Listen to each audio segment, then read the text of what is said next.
All right. All right, we're good. I have transitioned over, so at least the people on the stream will be seeing us shortly. We have a few people saying hi. Oh, one of those is you. Two of you. There you go. Half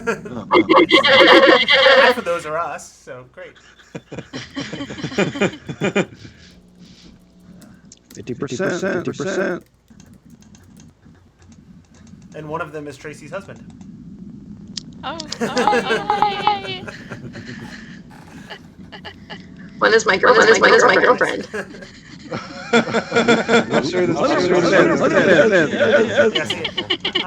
I came up with a strategy once upon a time that we're going to grow the audience of the podcast by just slowly having every D&D player in the world on as a guest. You know?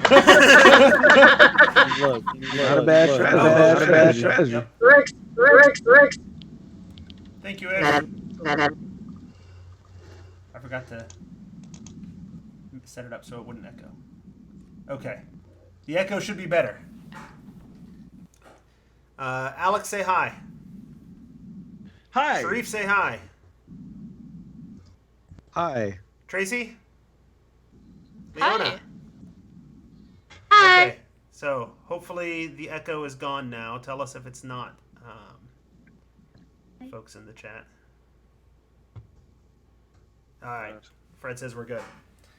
I just forgot. When you bring in from Skype, everybody's audio is on every channel, but even though the video is separate. So I have to mute everybody except for one person in order to not get crazy echo. Okay. Alrighty. Then, if you're all ready, I'll hit record and record locally here for the audio, and Tracy and I will go through the intro.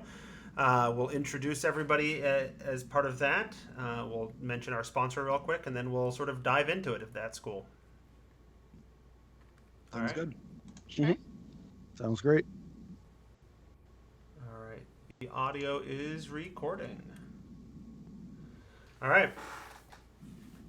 This episode of the Tome Show is brought to you by Skull Splitter Dice. Go to skullsplitterdice.com and use the coupon code TOMESHOW, all lowercase, for 15% off your first order.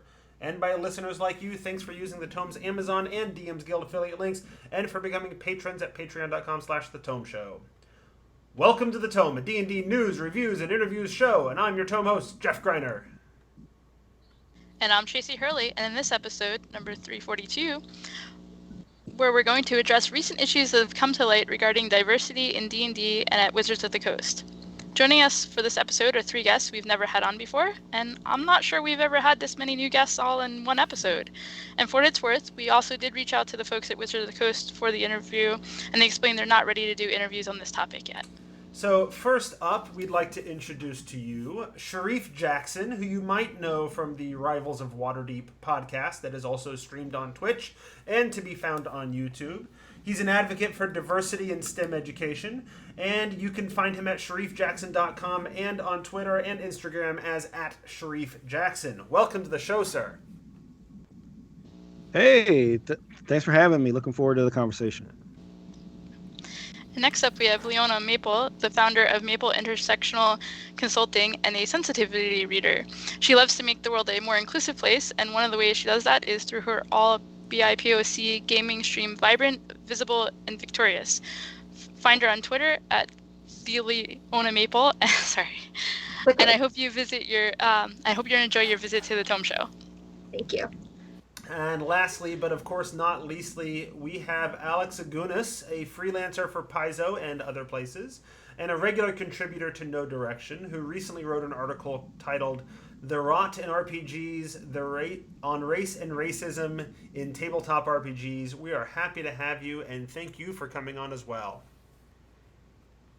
Thanks, Jeff. It's great to be here. All right. The next line is you, Tracy. And I want to remind folks that if you want to see Tome Show recordings live and unedited, you can watch us record at twitch.tv/The Tome Show or a few weeks after on YouTube. And before we get into the discussion, let's mention our sponsor real quick, skullsplitterdice.com. where new customers can use the coupon code Tome Show for 15% off, but you can also enter to win a bunch of great free stuff from them through us. This month you have to be following the Tome Show on Facebook, where there are well-marked contest posts describing how to win, although that's probably only useful information for folks watching the stream right now, because by the time the audio comes out, that'll probably be the next month, at which point you're going to want to be joining us on our Discord channel. So make sure that you get that link from us, and we will enjoy seeing you there. And the month after that, you should join us on the Twitch stream, because there'll be a bunch of dice and things being given away through our Twitch stream during that month, which is September. Months and days and time is hard right now. So We're still in March, right? yeah, that's about right. So now on to the discussion. D&D community, let's just be honest, it has always had issues with feeling unwelcoming to some people. Recent events have brought to light such issues are still part of the culture in the game and in the company that makes it. So in this episode, we're going to ask our panelists to talk to us about some of their thoughts on the intersection of diversity in D&D. So I thought it would be good to do a little get to know you, since we have 3/5 of our crew is new to us, and the other 2/5 are our regular hosts, right?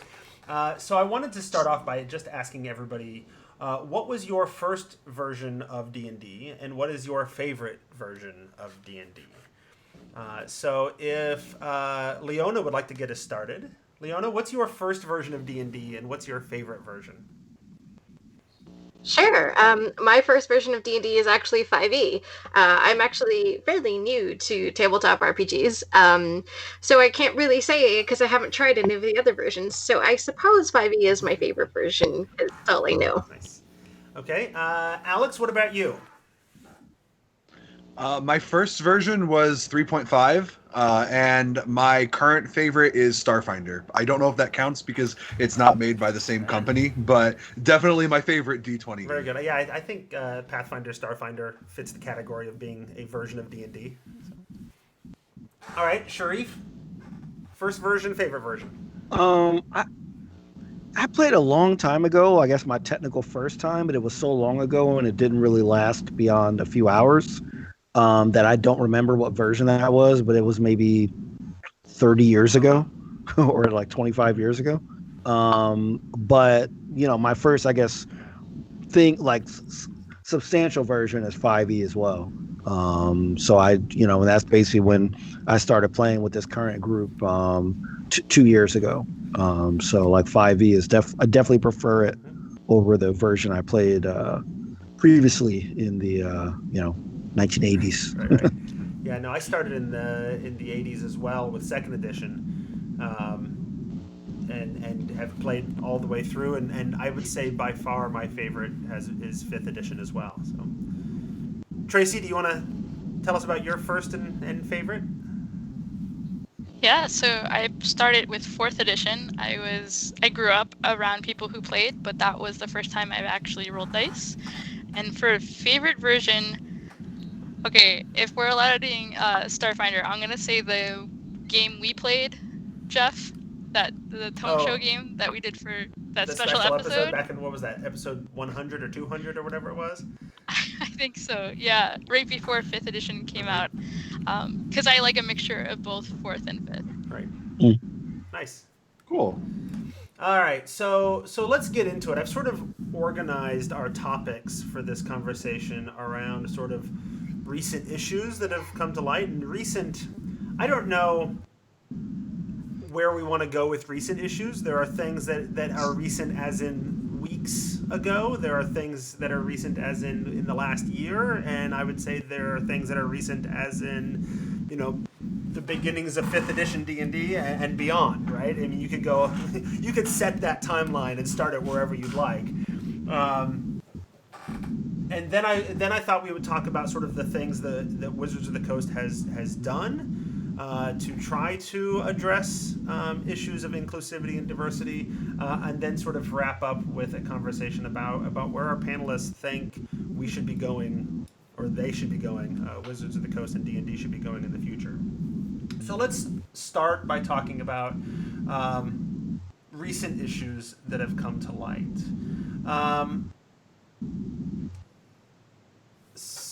Where do we want to start?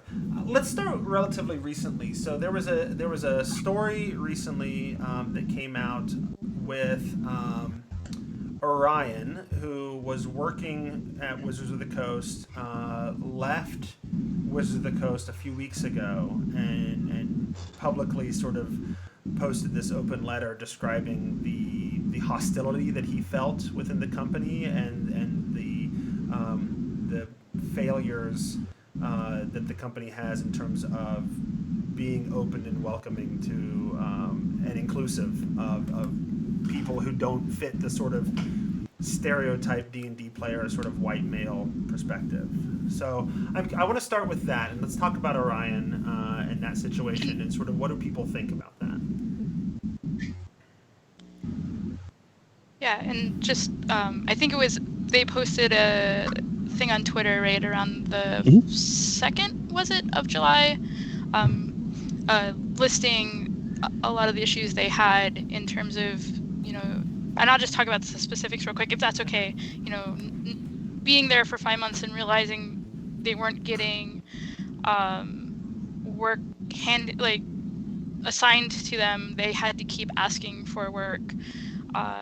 Feeling that the people close to them were, trying to help them and trying to do diversity, but often feeling that there were other folks standing in the way of that, particularly more leadership level, and really just feeling like a diversity hire, right? Which often is just not a great place to be in. And somebody in the chat pointed out that I mispronounced Orion, and I did not mean to, and I caught myself doing it right after I did it, so I apologize for that right off the bat. But sorry, I didn't mean to just jump in, but it really, yeah.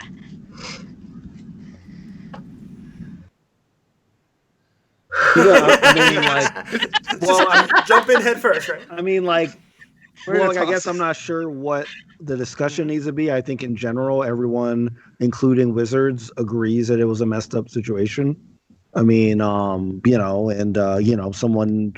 you never want somebody to depart your organization in a negative way, and that's both from the ethical way and the legal HR type way, So I think that, I think he spoke the truth, man. They spoke the truth. And, I don't think there's any reason to believe that anything that they put should be in question, especially after Wizards, issued a public apology, I was lucky enough to be with them on a previous, on a game with a Star Trek Adventures. So we played with Tanya DePass, and a couple of other folks. So being in a game with them, I know how passionate they are about the game, and I've played their previous the design stuff that they had up. So I think it's a sad situation, on both sides, as they said in their letter, they said, I took this for 2 reasons: for the dream job, and to help D&D be more welcoming to people that felt scorned by it. And the fact that, after so little time that, that Orion felt that this is not possible is very, very sad. Definitely. I think that Orion's experiences unfortunately speak to a larger truth about not even just the tabletop RPG game industry, but the game industry as a whole. I'm speaking as somebody who frankly has a lot of privilege here, but when I read it, the first thing that crossed into my mind was that this doesn't surprise me. This seems like something that is very frequently occurring in the games industry, and I think that was probably the hardest part, to look at that and be disgusted, but also be like, that doesn't shock me. It's incredibly frustrating and disappointing, and At the same time, I totally agree. Like, I'm not surprised at this point. WotC takes, the first step, but it's only ever the first step, and it's never good enough. And so I'm incredibly frustrated because what happened to Orion should not have happened. That was someone who could have really shook up D&D, really made some serious change. And that didn't happen, and I'm still angry about it. Honest to God, Hasbro, WotC, they need to sit down. The executives need to sit down and really think about becoming a values-led organization. Or if they don't want to be, then fine. You can just come out and say, "Hey, we care about our bottom line more than we care about the actual people and about being progressive." Um, yeah, I went there. Um, but it needs to happen from the top down, and there needs to be significant change because it's not going to change if they're not taking it seriously. They had the most golden opportunity there, and they blew it. Mhm. Mm-hmm. One of the things too that I didn't say earlier was that the result was Orion doesn't want to be part of, in some ways at least right now, part of tabletop games anymore. They definitely don't want to work in that industry anymore. And happy is not the right word. I am proud of them for writing that, because it's something that is very hard to talk about and write, because there's often this aura or desire to say it's not professional, or professionalism prevents you from writing those sorts of things, because this has been going on for a while, this sort of tampering down of voices and just grinding people out who are trying to make the right kind of change. Yeah, totally. Mm-hmm. Yeah, and I mean it's something that as someone that worked in corporate America for a while, it's not specific to like this industry, right? I think a lot of people forget that whether it's video games or tabletop games, these are still like corporate companies that are making this, and they still have similar attitudes and similar ways of doing business. And one thing that most marginalized folks will tell you that enter a corporate environment is even the companies that are good at recruiting people are not good at keeping people, because they don't have that internal infrastructure to truly make it part of their corporate directives to have like diversity. It's more of like like let's get as many people in because it looks good. We could say we have like this percentage of like people, but the real test is, do you have the systems in place to hold, people on the executive level and on the management levels and like all the levels accountable for the success of these people, because it really is like a corporate failure if people not only leave but leave in this kind of like I agree with you, Tracy. It was a brave thing because this was like a what they tell you not to do, like a bridge burning kind of thing, but Mm-hmm. sometimes it gets to a point where you're like, look, it's like it needs to be shared. Right. And it I hope it's okay to talk about it from my point of view, because I used to do some freelancing for Wizards and some other companies and things like that. And people who know me know that I had to step away for a while, much like Orion did, because it's hard to keep bringing these things up. And this was 5 years ago, where I feel like we had even fewer tools and fewer support for it. And so it is super difficult to be in that position, because it is career ending. Like, at some point I had to decide I probably am not going to get writing anymore and just say that this was more important. But I hope that's not making it too much about me, because I know there are other facets to this too, and I think that's why it's affecting me so much, though, is that it's across many facets. And I think it goes to a little bit to Alex's article that was about why there's a lot of this stuff in the fiction, and it's because the people haven't done the work to work through some of the stuff, how they think and what they think, and so it's often the stuff that probably most needs to change are those unchallenged assumptions that kind of just make their way into a fair amount of science fiction and fantasy writing. I know that's an overstatement, but it's the best way I have of trying to describe it. No, it's an accurate summary of some of the points that I talk about in the article, definitely. Yeah. So we are Nerdsmith in the chat has some questions, and I think some of these we'll get to later on as well. But they mention this idea that there is conversation around the idea that WotC would like to see larger change, and Hasbro sort of serves to put on the brakes. And I'm curious what people think about that. Um, hmm.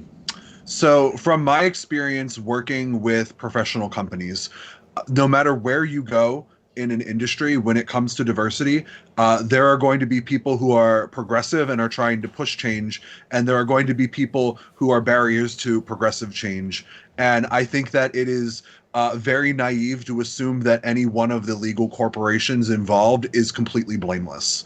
Um, I know that when we talk about Wizards of the Coast, you can point to some of the stuff that's been happening with Magic the Gathering within the past, 6 months or so, with some of the revelations that have come out about like the card art they've used, and I'm very skeptical that there wasn't somebody who would have known. So I don't think that I think that it's dangerous to just let a company, not necessarily the people involved, but to let a company as a whole to just walk away from some of the problems that they're perpetuating.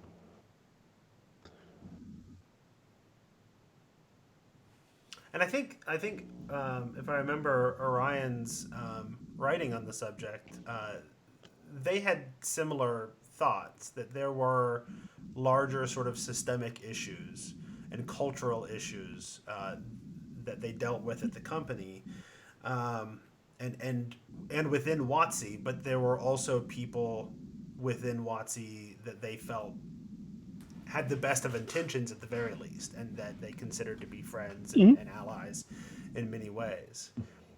But I think Alex is right. I think it's not fair necessarily to let WotC off the hook either. I mean, they've had major hiring decisions, with writers and developers and designers and what have you lately. And and as much as I absolutely love and adore Dan Dillon, he's another white guy, right? And there was an opportunity there to bring in somebody with a different perspective that they didn't already have. So.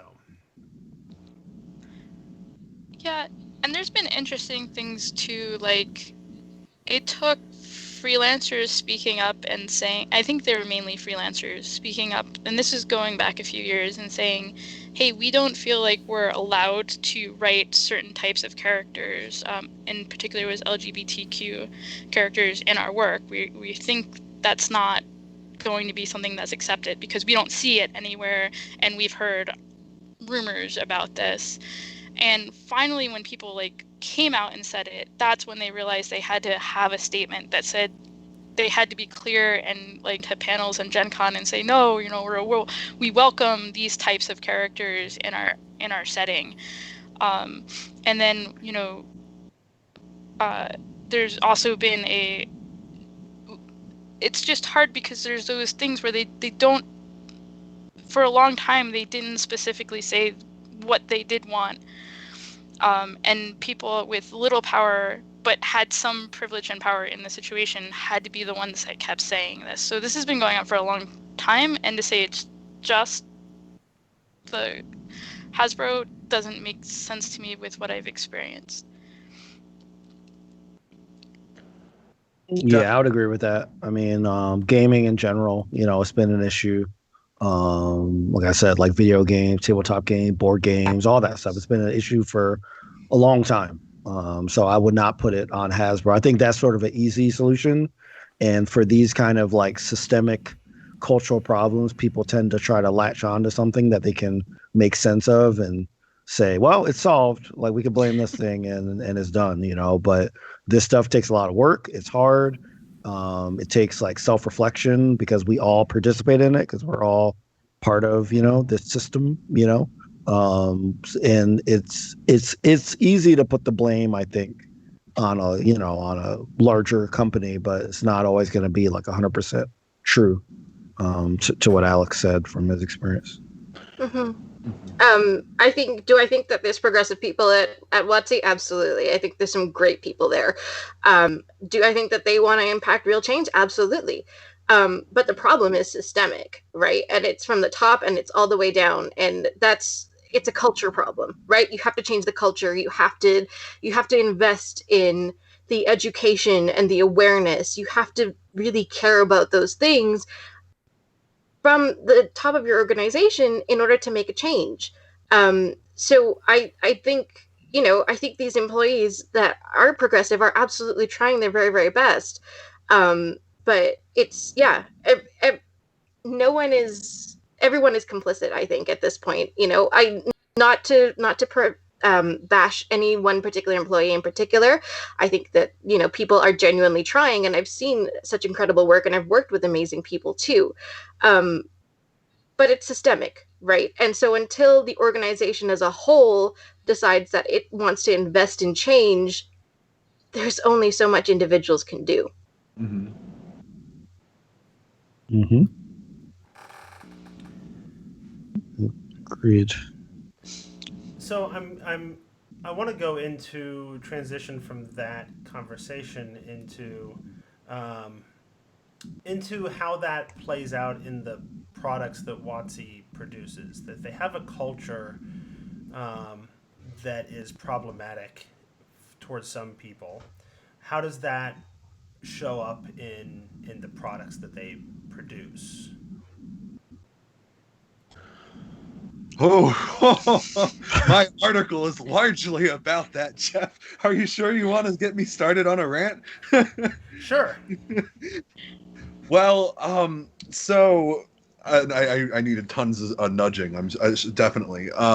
So when you talk about a lot of, I can speak mostly to the content rather than to the actual movements of the organization itself. But when you're talking about a lot of the stuff that makes its way into our fantasy role-playing games, a lot of it tends to fall into a category of some white person decided oh, I want to make a thing and I want to make it based off of this other culture because it'll be exotic. And then they go and they look at this other culture and they just start lifting names. And usually they start lifting names in places that are inappropriate for them to lift. And then as a result, you get a entry into usually a monster manual because it's always the bad guy. It's never someone who's a hero. And you get this content that is essentially boiled, because when we get down to it, one of the systemic issues with D&D is that it is essentially a game of finding the other and murdering them for their stuff, which honestly speaks to colonialism if we're getting right down to it. And then you take all of these monsters that you base on other cultures and you're basically telling your heroes, let's go murder these other people that are based off of other cultures. One example that I talk about that I've gotten a lot of feedback on my article that people had never considered is a monster that Gary Gygax himself wrote back in Keep on the Borderlands called the Vegapygmy. And the Vegapygmies are these squat little mold people. And the way that they're drawn is that they're drawn as, they're plants, but they're drawn as these humanoid creatures who run around wearing piecemeal armor, usually leathers and bones, completely covered in fetishes, usually with spears, and often with other African symbolism like dreadlocks and whatnot. And, it's oh, that's kind of not cool. But then the primary thing the Vegapygmies do is that they kill people and then they cannibalize their bodies in order to create more Vegapygmies. And then when you take the word, and it's horrible, it's a monster, but then you take that word apart, Vegapygmy, and you find that the word pygmy is largely associated with it's a horrible Western name for a tribe in Africa that they were associated with all of these same negative stereotypes, and you're oh, this is really rotten, this is really gross. And this is sort of how these inherently racist ideas sneak their way into D&D, usually because somebody looked at something and was not inclusive and was not sensitive and decided to just bring it over, and they sold it to you. And now your monsters are killing these very thinly referenced creatures that are based off of an African culture. Mm-hmm. Yep. Yeah. I mean, I think, yeah. I mean, for sure. Like, everything, like a lot of storytelling in general, from, concepts of thing, that we consider fantasy, like mainly based on, sort of like, like a European idea of fantasy, right? Does tend to demonize other cultures and put it very explicitly in the monsters. And I mean, this comes from, people telling their kids about nightmares, about things they need to watch out for from way back, when you're talking about other cultures that are not part of that. So, yeah, I think that all that feeds into, it's a very long, centuries long like mentality, right? That people don't even think twice about because it just is, Mhm. So I think that, all that comes into play, in sort of the back of people's minds, like their subconscious as they're designing stuff. And also specifically tying it to the Orion like situation is, it's been proven study after study that no matter what kind of company you have, the more perspectives you have, the better product that you get.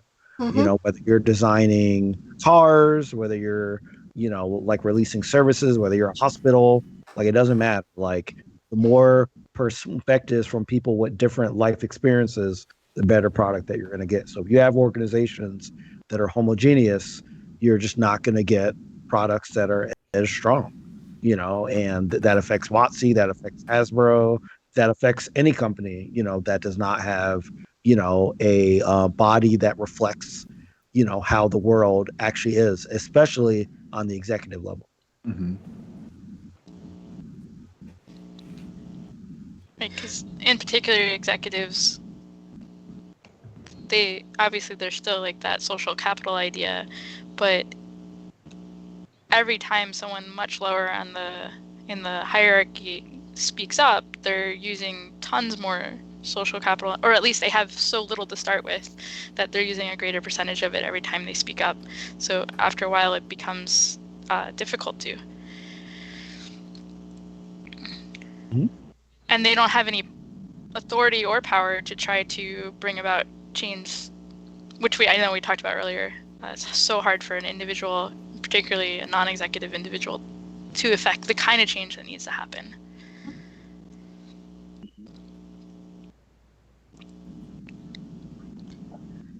I missed the actual question, but talking about like colonialism and all of that, I think about how there's just so many opportunities now, and there's been so many missed opportunities for um, really good work to be done.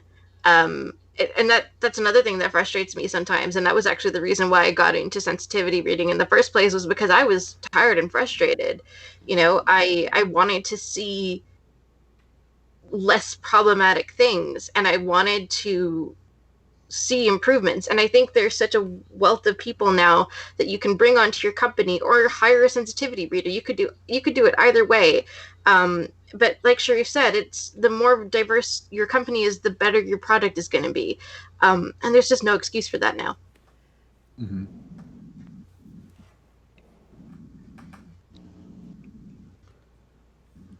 And since this is a D&D podcast specifically, there are a lot of tabletop RPGs out there, and a lot of them are small and don't have the resources that a company that is backed by the world's largest, toy and game distributor and producer has. Like, when you talk about a company that's like one dude in a basement making a game, it's like, okay, well, maybe you didn't have the resources to make this better. Go do a better job. But then it's like you're talking about a company like, Wizards of the Coast that's backed by Hasbro. At what point is the ignorance malicious? Mm-hmm. Like they absolutely have the resources to do better.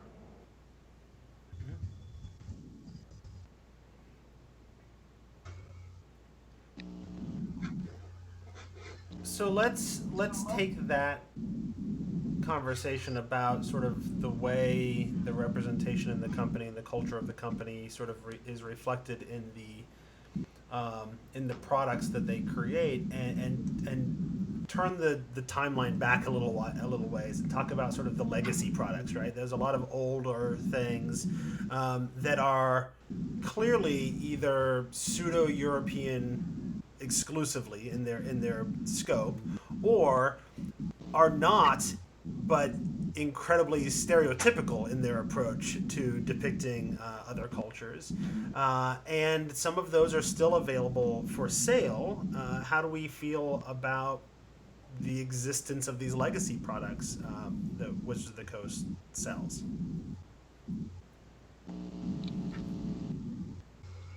I'm not a fan of it. I know recently, like Daniel Kwan from Dungeons and into Asians has been really, he's been like reading through a lot of their older stuff that's very anti-Asian, very like using Oriental and all these other words, just like very like freely and having all these like very very stereotype characters and like situations. So he's really like he's been kind of ramping, and WotC did add a disclaimer to some of the older products, and they also, they released like a diversity statement where they said we're going to rethink, how we handle that kind of stuff. But in reality, in the same way that I wouldn't want somebody selling stuff from Disney's Song of the South or Looney Tunes like cartoons that had like racist depictions of Native Americans or like African Americans, I wouldn't want them to still air that stuff or sell it like, hey, this is history, you know, because it's still going to exist in the annals of history. If you look up, the history or the wiki or whatever, it'll still be there. That doesn't mean you have to actively sell it and make like money off of it. So, and this conversation has been coming up a lot with me, specifically a little bit outside of a D&D, with a lot of the conversation about like Confederate monuments and stuff like that. It's like this stuff will exist in museums and in history. There's no erasure that this ever happened, but it's like the outright support and glorification of something that is like the issue. So I would prefer if this stuff was just removed like completely. You can still acknowledge it, on the website, or if you have like a history thing, like you could still acknowledge it there. But I'm never a fan of still offering, this kind of stuff that is harmful to certain communities. Yep. I want to second definitely checking out Asians Represent. They are definitely doing some incredible work. So definitely check out their streams. Yeah, no, stop selling it. Please stop selling it. You're doing so much more harm by having those products out there, and people, it doesn't matter what you stamp on the first page. It's still a whole book full of these ideas and concepts and racist phrases and things like that. And that causes so much harm because it reads as being okay. And it's not, and a statement isn't going to fix that, so actively stopping production of these books, and making it not available to further that harm is the right thing to do. I think it's very. Go ahead. Sorry. Oh no, you go ahead, Alex. I was going to say, I think it's very telling that Jeff asked this question, and literally all three of us immediately thought of Oriental Adventures. Mm-hmm. It's such a problematic book. Well, in fairness, that's what the question was really trying to get at. So. And then the question I kind of wanted, or question idea I wanted to throw out there too, and Alex, I know you've done freelancing. Mm-hmm. Other people may have too. One of the problems I see is, so it's not just the selling of it and not it being constantly available in our ecosystem and people reading it and bringing this to the table, maybe sometimes not knowing better or just not caring.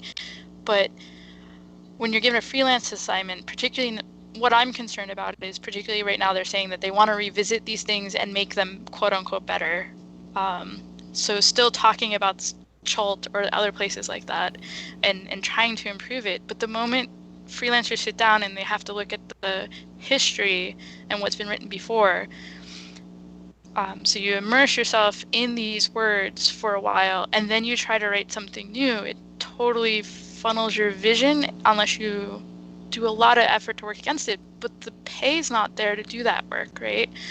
Like you're getting maybe 5 cents or so a word, and you need, so there's no clear direction of like what things are and I don't know how it's going right now, but in the past I've seen there's no direction of like what things do we want, don't we want, and also again just the fact that it affects your brain space as you're writing. It's hard to leave it aside. Mhm. I think that you're right that is the responsibility of the people who work in the system. Freelancers are contracted to provide a service, which is the writing, but ultimately the people who need to sit down, go through the work, and figure out what's wrong with it, preferably by hiring sensitivity readers to like actually sit down and consult them on the issues, is Wizards of the Coast themselves. When they go into a freelancer and say, hey, we need to fix Oriental Adventures, they should tell you what they want. They should be able to say, like, these are the places that we've figured out are not okay based on our, contacting with sensitivity writers, talking to people who are Asian who are working in gaming, and, get that information and then give that. Like, that should never be a freelancer's responsibility, because that's taking the systemic issues and crushing one person with it when the entire system needs to change. Mm-hmm. And I think D&D, the problems are so deeply baked in. Like, how many years old is this game? And, it's not like it's made that much progress in all the years that it's been going. It's so baked into the core foundations of the world, of the lore, of the races, of everything, that it's to try and make it better kind of feels like a joke to me, because there's only so much you're going to be able to do without, you need to tear it apart and start over if you're really going to change it. Mm-hmm. And I don't think that that's something that they're going to want to do. Not after Spell Plague. Yeah. And that was the hard thing, because I was there. So, and I hope this is okay to talk about, and I hope I don't get in trouble for it, but before 5th edition was announced, they flew a bunch of bloggers out and they announced it, like they told us about it, and they wanted our feedback. And I've said this feedback out loud before, so it's hopefully okay. But my first feedback for them, the most important thing, because they said that we were going to bring back like these stories,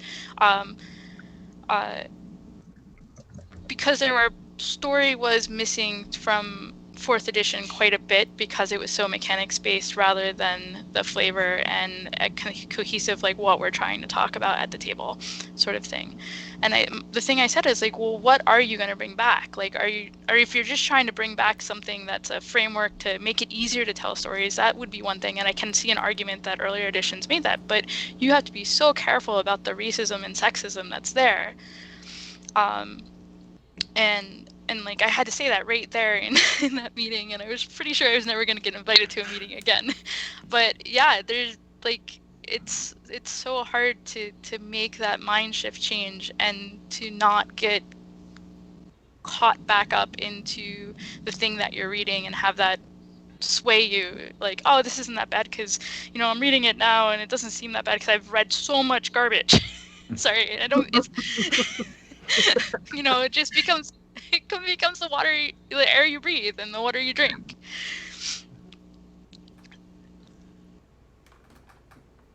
So yeah. That reminds me of a line in the Asian Represents episode where I think they only got through the first 6 pages of Oriental Adventures in that first episode that I saw. But like he's going through it and he's like, this is awful, but it's not as bad as that last thing I just read. So I don't even know if I can be angry. And I think that's legit, Tracy. Yeah. Yeah. Well, because like I used to read the female monsters from the old editions, and I'm like looking at the words there, and I'm like, those are the same words that the anti-feminist and misogynist of like the 80s were saying about real life women.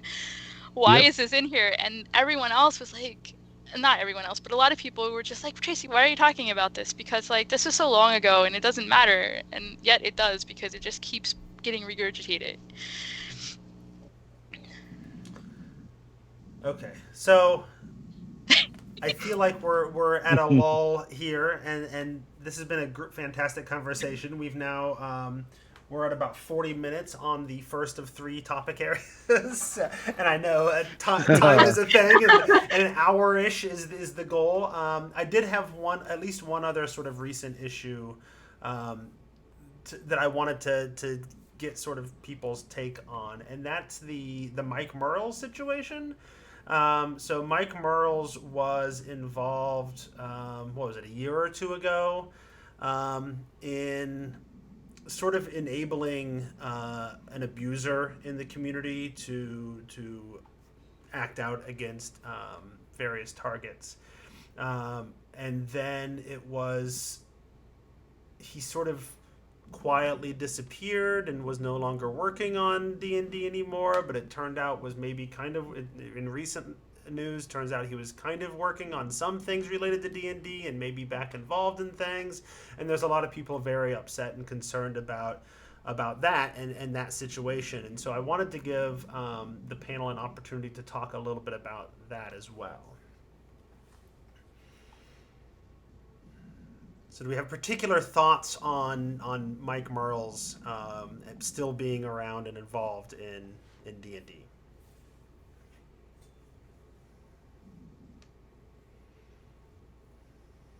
I think I'd like a little more transparency.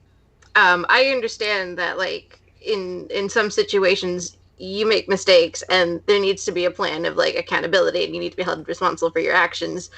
And if that's what WotC was attempting to do, then I don't agree with it. But all right. But do I think that he needs to not be there? I think so. I don't think that this was handled well, and I think that people are calling for Mike Merles to be fired for a reason. Yeah. I think in general, companies for a long time have tried to keep personnel issues very private to the company. And I think that, not saying you want everybody's business out in the street, but if somebody's business is affecting other people, especially in a negative way, you can't just keep things as an internal manner. I mean, we're seeing that with companies like Ubisoft and stuff, where people have kept this stuff for years, like, hidden under, it's an HR thing, I'll report to HR, that kind of stuff. And I think that, when things are clearly out of pocket and affecting other people, I do think that, to Leona's point, like there needs to be some transparency with your customers, with the people that are supporting you, like financially. And I think that, if you have a code of conduct and you have a person that has, breached that code of conduct, then you got to act appropriately, like regardless of how high up they are, and it shouldn't be like that person can choose to leave. It should be, no, that person has to leave, because we're actually living this thing that we have on our website that is our code of conduct, and that people sign when they sign these contracts to join these companies.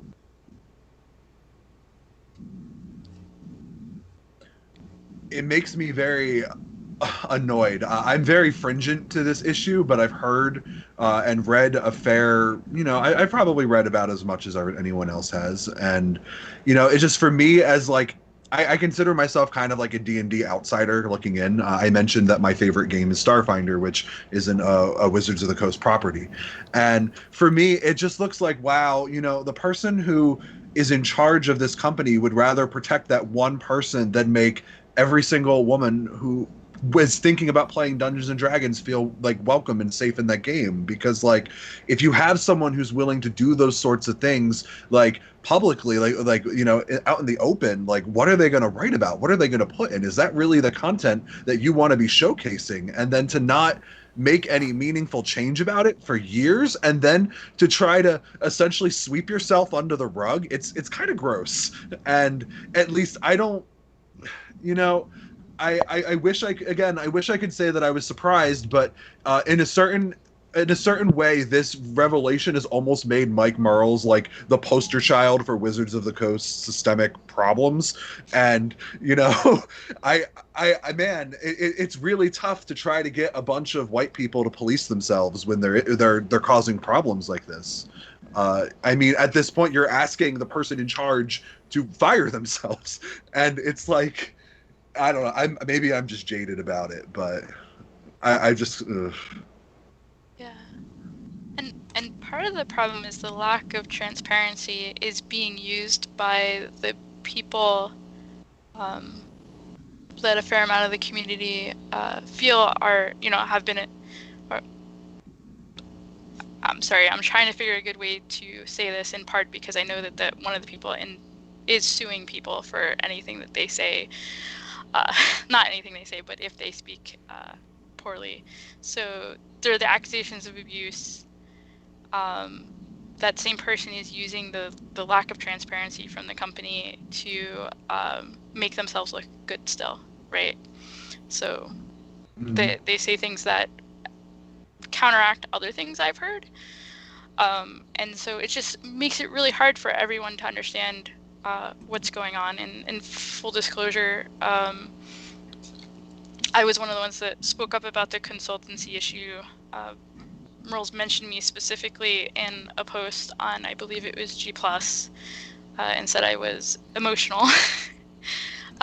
And so it becomes very hard to really work through this and to make the community better when we can't talk about what really happened because it's not transparent and it's locked behind a veil of secrecy.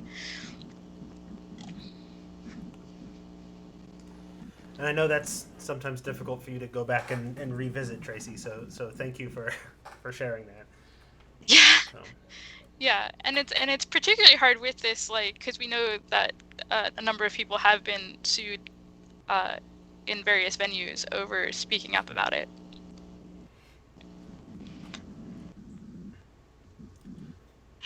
Okay, so I think we're in an okay place with 12-ish minutes left to transition to the other general themes that I wanted to address, and that is Wizards of the Coast has made some efforts recently, in recent months, to address some issues.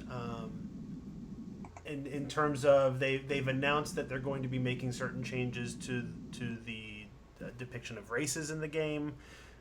They're going to go back and sort of change some of the language in reprints of some products from 5th edition. They've had in recent years their representation of gender and sexuality has been apparent in products, and then we already talked about how they've thrown some disclaimers on some legacy products. So I guess in the interest of time, I want to give the panel an opportunity to talk about sort of the efforts that they've gone through, and we can maybe transition that and merge that into the last section of and what should they be doing, right? Where are they at? How do you feel about what they've done, and where do you think they should go from here?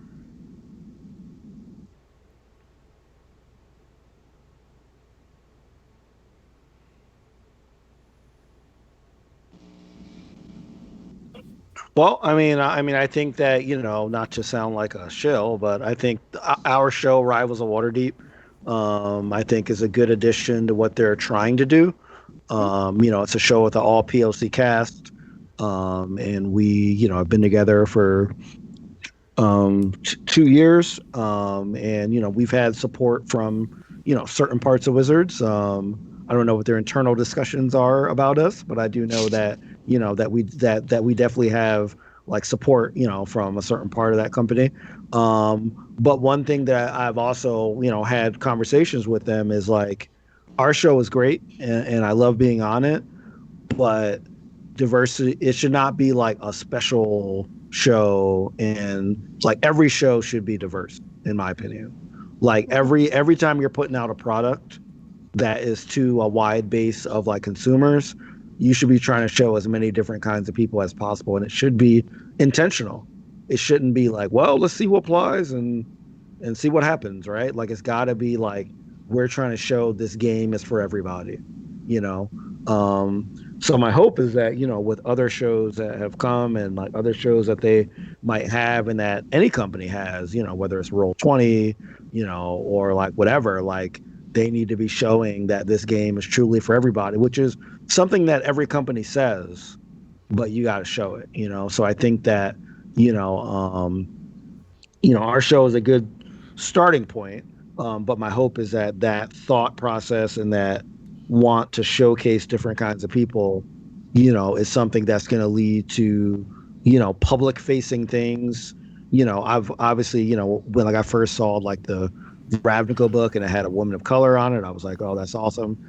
So like all their public facing things, from source books to characters to people that you have, like, like on your YouTube videos, on things like D&D Live, on that kind of stuff. Like that's the stuff that needs to be, really, having the faces out there that are, from different perspectives. So I think that's something that they've made some strides, but they need to continue to, they have a lot of work to do. I know that they put out a call for like a diversity and inclusion like position. And I've said this like publicly, like they need to have a marginalized person in that position, like intentionally.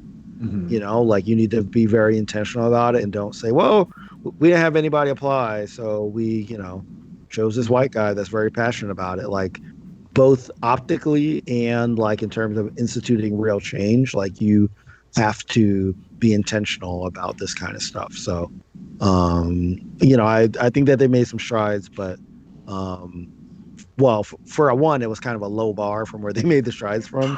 But there's a long way to go, and it has to be consistent and intentional, to be able to get to like a place where, people feel more comfortable. And I understand that some people aren't going to be there. Like some people are going to be like, I'm so far gone, there's nothing you could do to bring me back. And they have to realize that and own that, like, hey, like we messed up on these things, and there are some people you will never get back, but if you really care and are passionate about this hobby,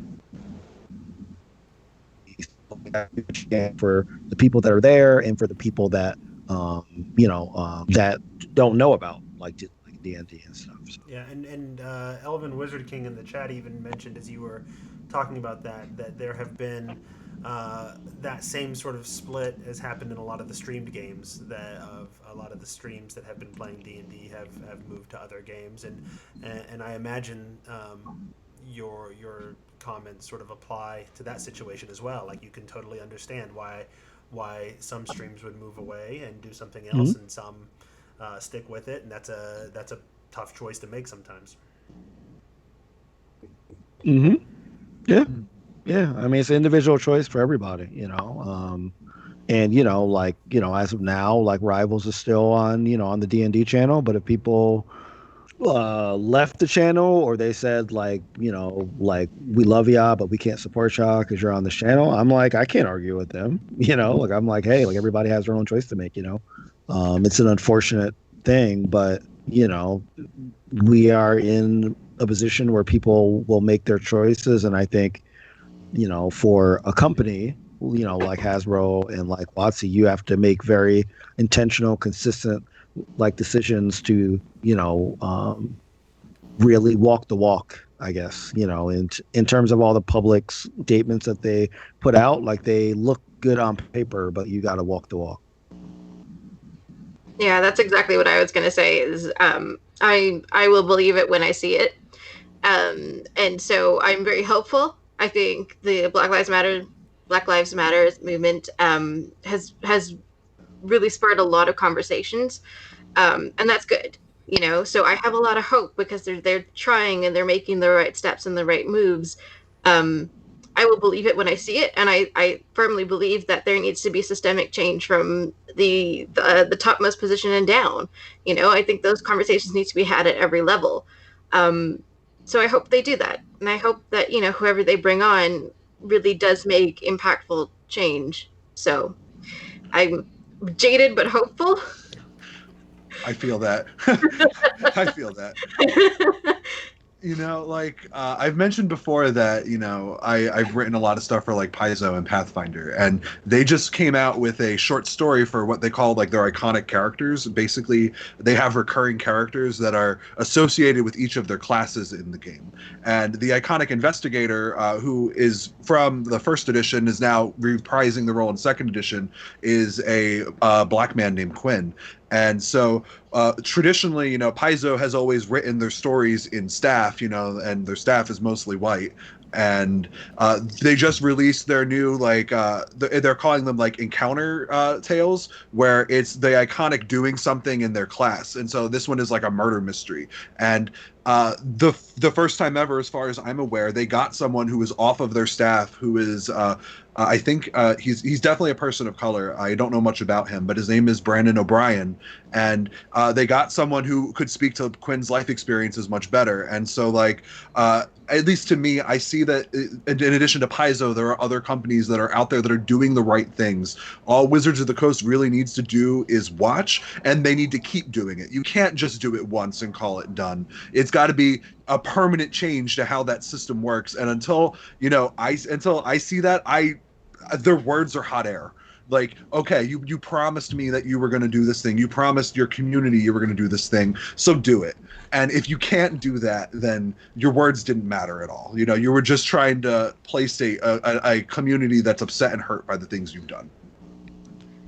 And then, so I work in tech, which often has very, I think, similar issues across many things. But one of the things that's kind of speaking to me right now is one of the things we have in my profession is we are often putting people into the pipeline, particularly women, but also to a lesser degree, unfortunately, a lot of people of color, particularly Black folks. And then we get them into this pipeline, and then we see that they leave because we do the introductory stuff, the things that make them feel at least neutral, right? Oftentimes we're trying to make it so they're no longer unwelcome, but that's separate from welcoming and helping them thrive. And so I feel like a lot of the changes we made were the necessary, very little intro ones. And I'm not saying that they were great or they did everything that they needed to do, but that ability to keep the folks here is what's, to me, like, so missing. And it's probably where the next step needs to go eventually. I don't know how other folks feel about that, but that was one of the things that I was just thinking about listening to what everyone else was saying. Yeah, I mean that's what I talked about earlier. I mean, I worked in tech for 15 years. I'm an engineer. I was one of the few engineers of color in my college, and there were a lot of people that started and left for that same reason. There was no support.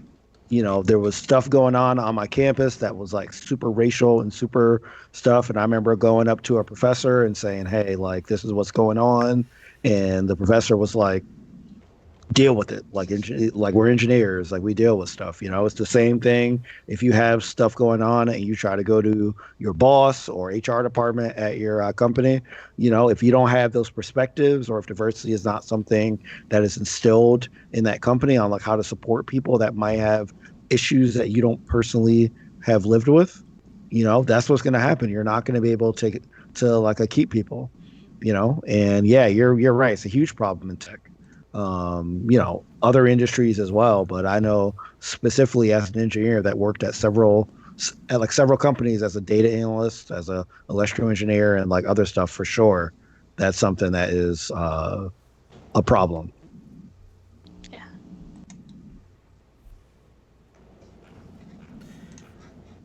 So I have sort of two wrap-up questions to finish our conversation today.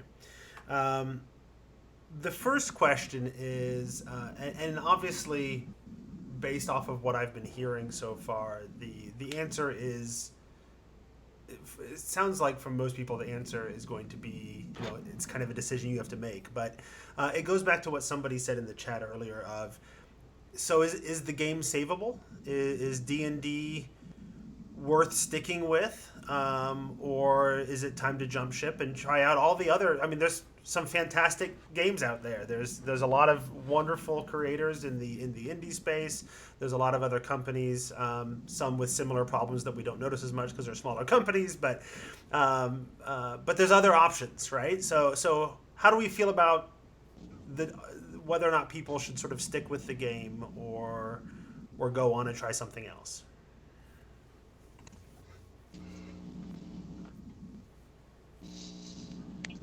Well, I don't think you should ever stick with the game, regardless of even if all this stuff was solved and it was a perfect company. I don't think you should ever stick with one game. I think one thing that's beautiful about like tabletop is there's so many different systems. You know, like Alex said earlier, D&D is like a combat heavy system. While they've added some more like role play elements in like fifth edition, it's still, you know, when you look at the work that they put into the mechanisms and the design, it's still a lot about skills to level up like your combat. So there's plenty of systems that are the complete opposite, you know.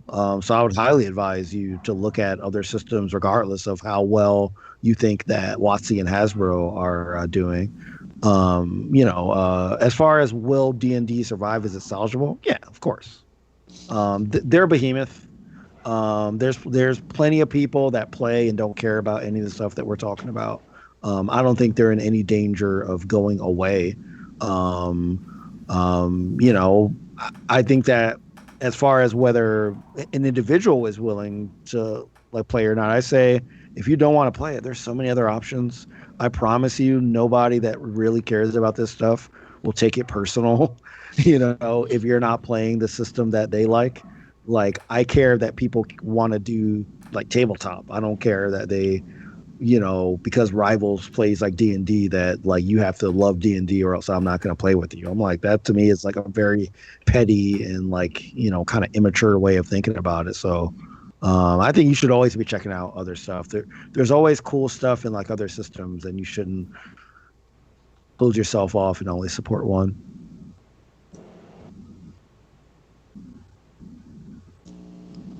One of the things I think about with this is it depends on what your goals are and what you're trying to accomplish, because on one hand it would be easy, and I think about comics a lot with this, because there's always the question of like, well, why do we reinvent Thor becomes a woman?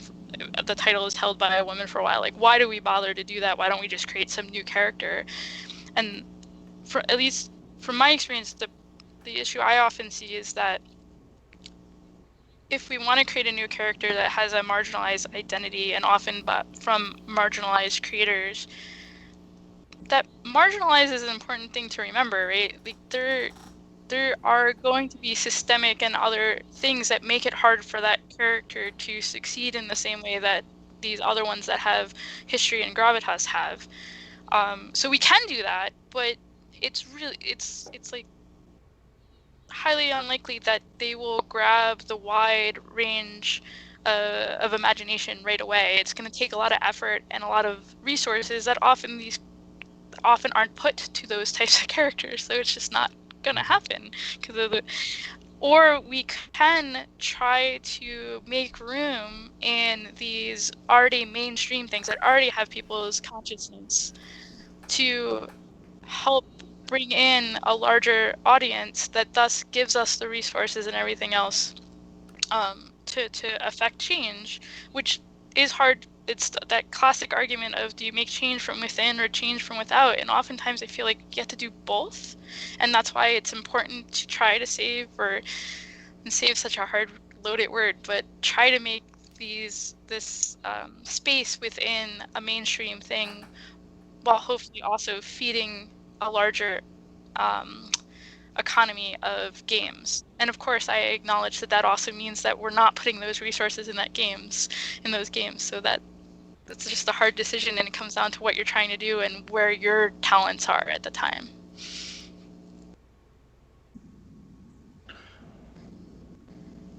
Go ahead. Okay. we were like doing who's gonna go first. So I agree with Sharif a lot, actually. I think that if you don't want to play D&D anymore, awesome. Because frankly, change doesn't happen without pressure. And so if a lot of people choose to leave D&D, that puts pressure on them. If you choose to stay, that's legit too. But if you choose to stay and you don't put that pressure on them while staying, you don't challenge them, you don't call out the toxicity, then you're kind of just part of the problem. So if you choose to stay, then you need to make sure that you make it at least in my opinion, you need to make sure you make it your effort to work with other people who want to see the game change for the better, and together because both of the people who choose to leave and stay are trying to accomplish the same thing. They want this game to be better, and it's just one group wants to do it by not involving themselves with it, which is legit. You're joining a game because you want to have fun and relax, and you don't want to be reminded of things that are problematic in that time, and that's cool. But I do think that if you choose to keep playing the game, that you have an obligation to know, oh, these parts of these things are problems, and when Wizards of the Coast continues these problems, call them out on it. I agree with all of you. Look, is D&D going away? No, it's not. Is D&D salvageable? Depends on your definition of salvageable. I don't think D&D is salvageable. I think it's broken from the very base, right? The problems are baked into the foundation. So to me, it's not. But it's not going away. So, you know, I completely empathize with the people that don't want to play, and I know I don't want to play D&D anymore. There are so many incredible indie games out there. There are so many people of color putting together just the most incredible stuff. They've got the safety tools baked in. They're doing such amazing work to bring out the most innovative things that I have ever seen. And it's such a shame that they don't get more love. And I think really indie games take a break from D&D. Take a 1 month break from D&D and just go check out some indie games. I swear to goodness, you won't go back to D&D. Absolutely. And if you do, that's fine.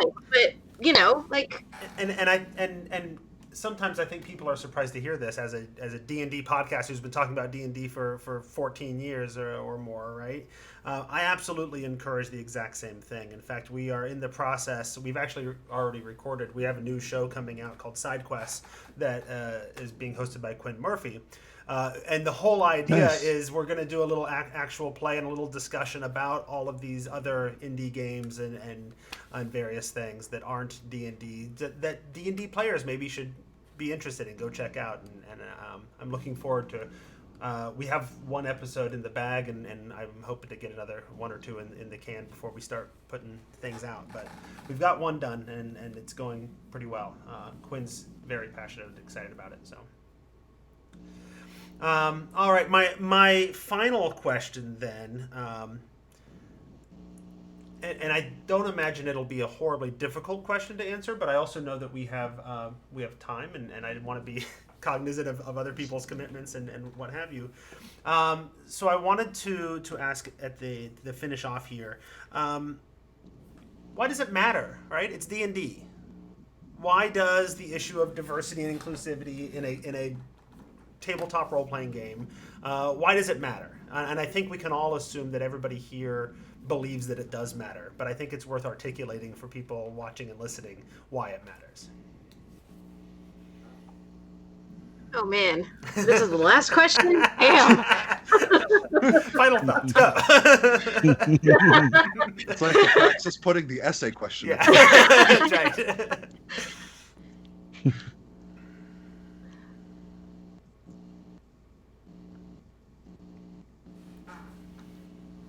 I'll put it this way. What we play and what we interact with influences our lives, right? I don't want to play in things where I'm hurting other people that are of other races. I don't want to do that. It's when you recognize and you see where everything comes from and the really problematic nature of things, it's just not. So yeah, it's.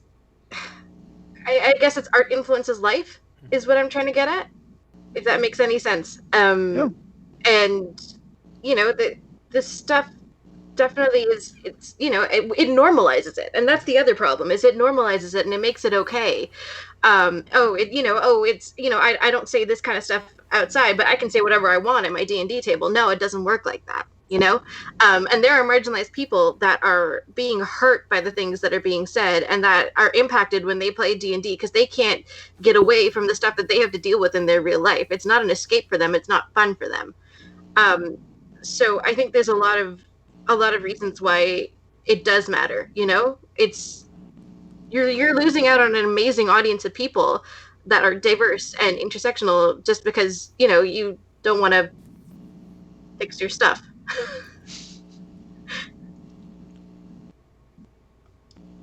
Yeah, I mean, I'll repeat what I said before. Like, you want the best products, you got to have the diverse people, especially for a product that is explicitly about storytelling. You want the best stories? You want everybody to have a similar experience? No. You want people that have all different kinds of experiences from race, gender, class, from sexuality, from country of like origin, like you want people that have all different kinds of perspectives. So it's always important, I think, especially if you are a company, but specifically when you're delivering storytelling, like a mechanism for people to tell awesome stories. Then if you want the most awesome stories out there, it's going to come from the most diverse set of people that you can have. So that's why it matters. It's like the core of what tabletop RPGs are about, what gaming is about. I want to echo Leona because I really agree with her. I think that, years ago, things like Gamergate really showed that games can be a way for hate to spread, that violence towards real people starts in the type of content that we consume. And I think that if we don't do a good job of making sure that hateful ideas aren't seeded in people through innocuous means, that they're just going to get worse. And I think that, if you I hate to say it, but when you look at these types of issues, they really do start in these really quiet, insidious ways. Nobody starts, being as hateful as some of the things we've seen in the past 3 years from just out of nowhere. Like, these ideas get planted and they grow and they get reinforced. I'm studying to be a behavior analyst, and so these types of, like, from behavior analysis, these types of things just get compounded the more that we're exposed to them and the more that those ideas are, this is totally right. And by publishing it like your favorite game, putting it in their game, that's just growing that. And I think that we need to be better so that we're not hurting people. I absolutely agree with that idea. And building off, I think, on what many of you were saying, sorry, I'm trying to think the best way to put it, or a way to put it.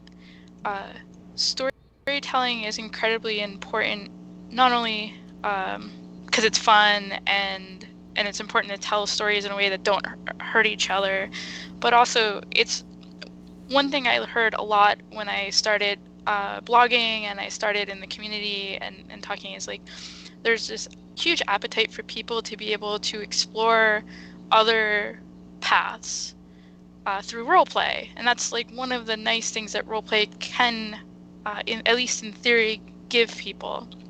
So, and this could be as simple as, somebody's of a particular gender. We live in a country that is very, has a lot of gender roles, and particularly in our past has been very strict and rigid about it. So if you ever wanted to explore, like, why is it that somebody has, this woman at my job has a totally different viewpoint than I do on something, maybe if I can walk in their shoes a little bit, that would help me. So there was an appetite for that sort of thing. And there's also just practical ones of people who maybe have been forced to live something that's not their true experience, being able to start exploring that through stories and through role-playing games rather than in the really scary, super scary, and high-stakes real life. And so both of those are things that role-playing games can help with. But if we don't do the work to make it possible in our games for those things to happen, what we're really going to do, going back to what Alex was just saying, is reinforce the status quo and reinforce some things that are probably really hurting and harming other people. And to me, that's one of the biggest reasons why I care so much about trying to save this or make it better, is because I think those are really important. And I don't, other than fiction books, we don't get a lot of ways of being able to see into other paths, or in movies and stuff like that. But fiction, again, is somebody else has written it, and here we actually get to try to make decisions and think about the things ourselves, which I think is a whole nother level of it. No, I think those are all absolutely important ideas and important points to make. I have tried very hard in this recording, as easily the most privileged person involved in this process, to listen, right? I'm trying to ask questions and I'm trying to listen and not talk very much. But I do think it is incredibly important to consider how to move forward and how to make progress and why this stuff matters. Because and maybe it's my perspective as somebody who's been involved in social studies education for a long time, right? The stories we tell about ourselves and the stories we tell in general reflect on who we are as a people and who we're going to be. And I don't think it can be denied that D&D as a game has had that kind of influence on culture. It shows up in other storytelling mediums, and people who have never picked up a D20 are still experiencing narratives that have been impacted by this game. And so I think I agree that what this game does has wider range and wider reach, and that is why I think it's important to have this conversation, and why I invited all of you to join us for this, and I appreciate you coming on and doing this with us. So, was there a last thought? I didn't want to interrupt. Okay. Then I think this is probably a good place to go ahead and wrap up our episode. We'd like to say thank you to our guests. Alex, where can folks find you? You can find me at nodirectionpodcast.com, where I do a bi-weekly blog. They have different names. One is called Guidance. The other one is called The Dev Pit, where I talk about different things in the game industry and how to make your game as good as it can be. Awesome. And Leona? You can find me on Twitter at the Leona Maple. I am a intersectionality consultant and a sensitivity reader, and I would love to help you make your projects more inclusive and intersectional. Awesome. And Sharif? You can find me at SharifJackson.com, at Sharif Jackson on Twitter, or on Rivals of Waterdeep on the D&D channel. Awesome. And we'd also like to say thank you to all of us who support us by being patrons at patreon.com/thetomeshow. If you want to get a hold of us, you can email thetomeshow@gmail.com. You can find Tracy on Twitter. She is at Sarah Dark Magic. That's Sarah with an H, going back to her 4th edition roots with the Dark Magic name, right? I am at Squatch, SQUACH. The podcast is at The Tome Show. I think that's how you get a hold of us. And tweet us to get the link for the Discord as well, and go join us and have some conversations over there. Yeah, definitely. And that's episode 342, where we discussed issues of diversity in D&D in this episode of The Tome. All right, I've stopped the recording. The stream is still going, so if you wanted to say goodbye to folks, there's a lot of people thanking all of you for joining us for this discussion, and I really do. I appreciate it. I have been when all of this went down, and especially when the news came down with Orion, I knew absolutely this is something that we needed to talk about on the show. And honestly, I was a little nervous. Right? It is. These kinds of conversations are by their nature uncomfortable, and I as an academic and as an educator, I'm used to having that conversation, but it's good to practice being uncomfortable and listening and having these conversations. So I appreciate all of you coming on and joining us for this. So thank you very much. My hat's off to you, and any of you that ever want to come and join us for an advice episode on other things or what have you, or come back for these types of conversations, I would welcome any of you to pop in whenever you would like to. So Sure. Yeah, and I just want to say, like, the same way that I was saying that companies need to be intentional about their stuff, like, make sure that this is something that y'all touch on, like, regularly. Like, I've been, a lot of us, have been on different shows and stuff about this very issue, and the one thing that we don't want is people to be like, all right, we talked about it, and then it never comes up again. Absolutely. So my hope is that, and like, I know, Jeff, that you said that you guys have talked about it on previous shows. Yeah. But my hope is that it is something that is part of your dialogue when you're talking about characters or talking about the game, because we got to think about it all the time. Absolutely. Like it's not something we can ever leave, Yep. So my hope is that, people, content creators in this space, especially, start to say, hey, this is a thing and I need to be aware of it. So yeah, absolutely. And I have long worked, not always successfully, to bring in new voices and to have new guests on the show and get some diversity of perspective. And like I said, I don't always succeed at doing so, and some of that is because my social circle is where it is, and so it's hard to reach outside of that sometimes, but we try. And some of that was because for the last 6 years I was also in grad school getting a PhD, and that just soaked up 95% of my time. So you know how that is, right? So, but yeah, no, I appreciate absolutely, and I'm hoping that people hold us as a show accountable to continuing to do this work and continuing to have these conversations. So absolutely.